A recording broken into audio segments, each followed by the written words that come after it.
เฮยูนักเลงตอนมื้อนี้อาจจะพาไปกินฮอตปาติโซทอดใหม่ๆฮ้อนๆก้อนหนึ่ง 2,500 กีบอยู่ห้านเพิ่นจะมีให้เลือกทั้งไส้เผือกไส้หมูและก็ไส้ไก่ตอนออกจากหม้อใหม่ๆนะแป้งกรอบๆไส้นุ่มๆกินนะห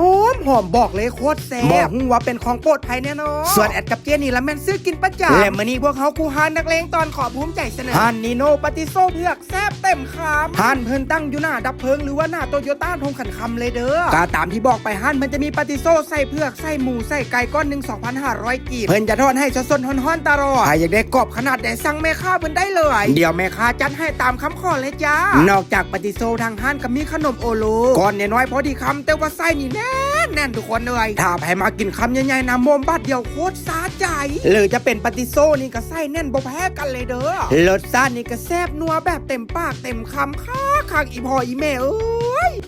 ฝากมาอุดหนุนในเด้อฮานนีโนปาเตโซใส่เผือกแซ่บเต็มคำร้านเฮามี2 สาขาสาขาหนึ่งเปิดอยู่โตโยต้าทงหันคำหน้าดับเพลิงเปิดแต่4 โมงแรงหา9 โมงครึ่งเปิดแต่วันจันทร์หาวันเสาร์ส่วนสาขา2เปิดอยู่เก้าเลี้ยวต้นนาโรงเรียนอักษรสวรรค์เปิดตั้งแต่8 โมงเช้าจนฮอด7 โมงแรงจันทร์หาซุกเด้อนอกจากขายหน้าห้านแล้วห้านเพิ่นยังขับออกงานพร้อมเด้อแม่สนใจเดี๋ยวฝากเบอร์โทรติดต่อไว้ให้นี่แซ่บแท้แซ่บจริงฮะนี่